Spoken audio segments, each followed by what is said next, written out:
Okay, hello again folks, welcome to my Japanese location test mod for Makoto this time. So, to jump straight into it, her red focus looks like this. So, she turns red and she gets a lot more fluff, a lot more smoke around her feet. So hopefully that's noticeable. It does actually use her super bar if you actually have a look. But it still only uses 2 meters, so that's just a byproduct of making her turn red. And I made sure it fades off before you can actually hit, because you don't want the damage to happen. Okay? And the same rules apply. Level 1 doesn't crumple, maximum level does crumple, uses 2 bars, 4 bars if you FADC it, absorbs 12, or 6 if you FADC it. Okay, hopefully that wasn't too fast, but I've mentioned it before and it's always the same. So, the Makoto specific stuff, first thing would be her jumping medium kick is now better cross up. Okay, so that looks like it's working pretty nicely. All I did was shift it over in the X direction by minus 0.2 to make it a better cross up, and increase the width by plus 0.2 to compensate. So it's still got the same forward hitbox, but it's just got a better backwards hitbox now. And it seems to work fine. Her jump arc isn't great anyway, but if you're really pushing up to him, then it won't work. But anywhere even remotely close that isn't massively point blank, and it'll work just fine. Okay, the next thing is a crouching heavy kick, does 200 stun, so there you go, I'm just showing that off, which is pretty good. Let's get rid of stun because I hate it, especially when you're trying to show stuff off. Okay, the next big thing you guys are probably most interested to have a play around with is EX up punch, I'm going to call it. It now hits grounded opponents, so I added that functionality and I had to increase the hitbox horizontally because it wasn't hitting all characters, so that's now added some extra accessibility for you all. And it is jump cancelable on hit and on block, so as long as it touches them you can jump cancel, so that's quite a safe move really. Possibly, we'll see. There we go. Okay, and if you jump back it goes crazy. I haven't changed anything to do with that, it's just that I think the pushback that you get from using that move makes you jump back miles. It's really interesting, to be honest. But with that added piece of functionality, you have lost the ability to jump cancel on your normal up punches.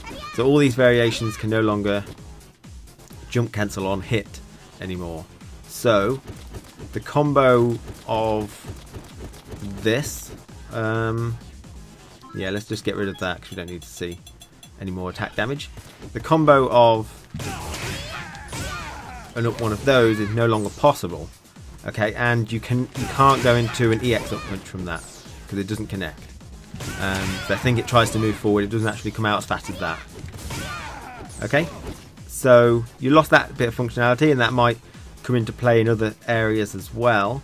So mid screen you're probably going to have to start using maybe that if you actually get him to jump, hit him with that, and then hit him with those. And in the corner instead probably go for something which looks like this instead.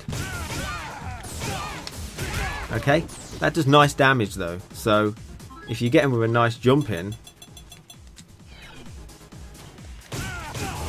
Oh wait, no, we don't want that. If you get him with a nice jump in, it does like 450 damage. 3 meter bars though, but that's like half health, so interesting. So have a good roll, play around with that. And as a side note, the Ultra 2 has not changed. The up punch at the end of that can still be jump cancelable. I was unsure whether to, and it seemed unfair not to, although that does a lot of damage too. Okay, so Ultra 2 up punch is unchanged. The next thing is I've added +4 recovery on all whiffed Karakusas, so they take longer to recover. Now it was a bit ambiguous, the statement, so I didn't know whether to take 4 recovery off or add 4 on. I added it on, but either way, +4, -4, feels like it won't actually make much of a difference anyway, because you're still probably going to get punished because it's only on whiffed ones. Okay, back throw range has been decreased by 0.05, so it's a little bit harder to get into back throw, but only very, very slightly. And forward throw has been increased by 0.05, so that's a little easier to get into, but only very, very slightly. Okay, Ultra 1 damage is now 440, not what it used to be. So I'm not going to bother going into that, you can just trust me that I've put it as 440. And Ultra 2 now goes through fireballs. Okay, completely. and much like Adon's EX Jaguar Tooth.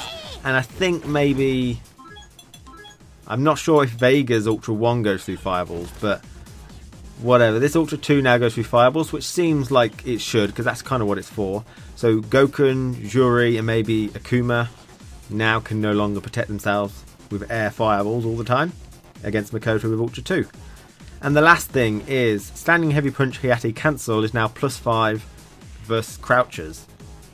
So the way I did this, because it's only versus Crouchers, is I increased the hit stun of Standing Heavy Punch when it hits a crouching opponent by +1.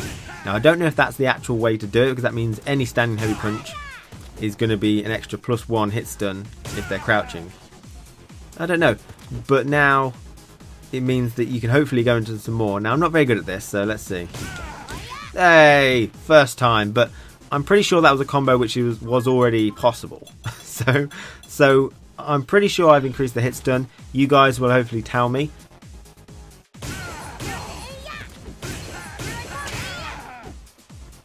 So you guys tell me if that's a little off or anything going on, and I'll have a look, okay?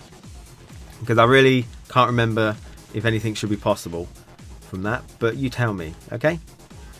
There must be some reason why people wanted it to be +5, or whether it's opened anything up or not. Okay, so that's all the Makoto changes, so hopefully you can have a nice play around with that, and I'd like to see anything you get from that. Thanks for watching.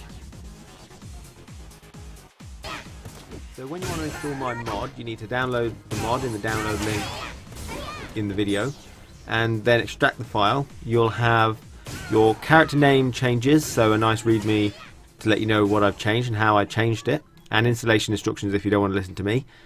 And you'll have a character name.bac and character name.bcm. So the next thing you need to do is find your Capcom directory, because your Super Street Fighter 4 files will be in there. Mine's in the C drive in program files, but if you bought it on Steam, it'll probably be in your Steam directory somewhere. So you go in to Super Street Fighter 4. Now you've got some patch 1.07 and patch 1.06. You need to find the one with your most up-to-date character. For example, if we were doing Sagat, his most up-to-date one would be in 1.07, as well as Ryu, Juri, Dudley, DJ, and Cody. But most characters are in 1.06. The character I'm doing is in there, and most characters are. I'll mention it if it's in 1.07. So you go in, and then you go into Battle, Regulation, Latest AE, and then you find the character we're doing. I'm doing Bison, which has got the name Vega at the moment. And so you'll have the character name.bac, character name.bcm, and all you need to do is, I recommend making a backup and copying those files in and rename them original, just so you got them as backup.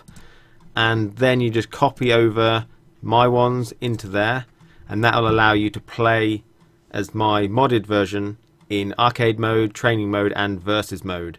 So you can have some fun. If you've got local friends to play with, you could update 2 characters that I do and then fight against each other with the new changes. That would be quite interesting. Anyway, so thanks for watching, and I hope that has helped.